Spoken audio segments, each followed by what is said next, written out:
innovante, parce que vous aussi, vous devez toujours innover pour attirer ces élèves. Alors bien sûr, il y a plusieurs choses là derrière. L'innovation, c'est aussi une tradition. Alors ça peut paraître un peu paradoxal, mais l'état d'esprit d'innovation, c'est quelque chose qui se transmet beaucoup à l'intérieur des structures. Et alors à CPE, la première chose, vous allez trouver beaucoup de recherches. Il y a sur le site lyonnais beaucoup de recherches académiques, des laboratoires qui, pour une bonne partie d'entre eux, ont été créés au moment de la création de CPE Lyon, c'est-à-dire quand il y a eu fusion de deux écoles pour créer CPE Lyon.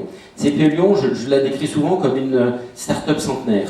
C'est-à-dire que nous sommes à la fois une start-up, parce qu'en fait l'école a été créée en 1994, et dans le monde académique c'est extrêmement récent, mais centenaire parce qu'elle a été créée par la fusion de deux écoles dont l'une était déjà centenaire au moment où elles ont fusionné.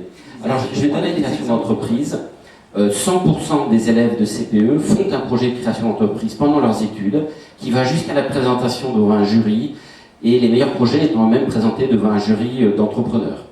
On a été une des premières écoles à passer entièrement et de façon complètement orthodoxe aux standards européens de l'enseignement supérieur, à tel point d'ailleurs que la directrice des études de CPE de l'époque avait été nommée experte au prix du ministère sur ce sujet-là, afin justement de faciliter la mobilité de nos étudiants à l'intérieur du monde académique. 3000 adhérents, donc c'est un prix significatif.